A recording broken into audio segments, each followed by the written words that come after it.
Hello, my name is Dr. Emmanuel with Ambition Global Care Foundation. On the 28th of July, it's a day that has been earmarked all around the world for hepatitis. We call it the Hepatitis World Day. So in Ambition Global Care, we want to bring to your notice, we want to make you aware of this disease. What is hepatitis? Hepatitis, simply put, is an inflammation of an organ in your body, the liver. So what are the things that can cause this liver to swell up? 1, non-infectious causes, and then 2, we have the infectious causes. For the non-infectious causes, we have things like drugs. Some drugs can make the liver swell up and damage the liver. Also, excessive intake of alcohol can make the liver swell up and over time damage the liver cells. Then sometimes your immune system, which is actually supposed to keep your body in check from diseases, actually see your liver as a foreign body and start attacking it. Now for the infectious part, it's basically viruses. We have 5 viruses that cause problems in the liver. We have hepatitis A virus, the B virus, the C virus, hepatitis D virus, and hepatitis E virus. Hepatitis A and E viruses are usually gotten from contaminated water and contaminated food sources. These viruses, when they get into the body, can cause symptoms, flu-like symptoms, malaise, headache. Sometimes you have discoloration of the skin and discolorations of the eye, and then sometimes you feel weak, you feel fatigued.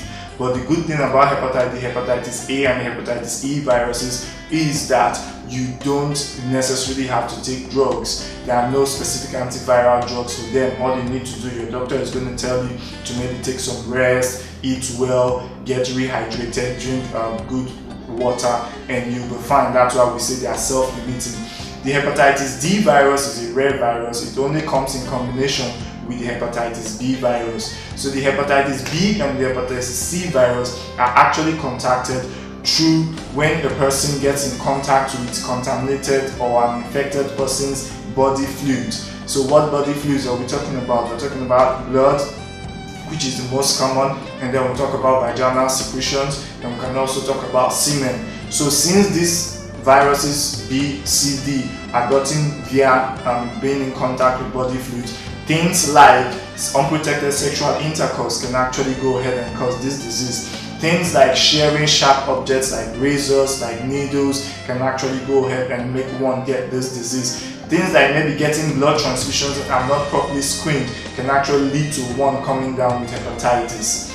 And in this case, for the case of hepatitis B and C viruses, you have to take medications that are called antiviral medications.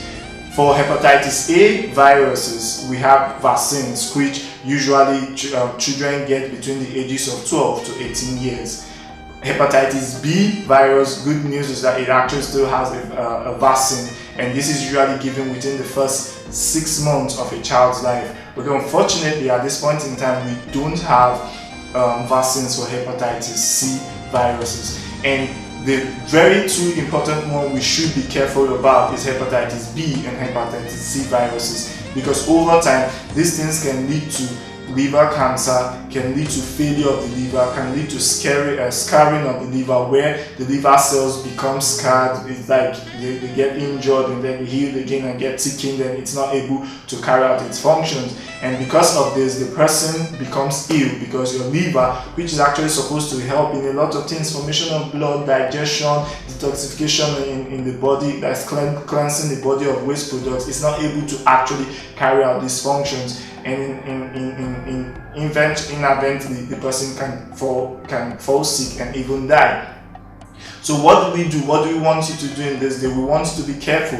We want you to know how to prevent these things. So like we said, the hepatitis A and hepatitis E viruses, which are actually caused by eating contaminated water and food, you should be careful. Proper hygiene.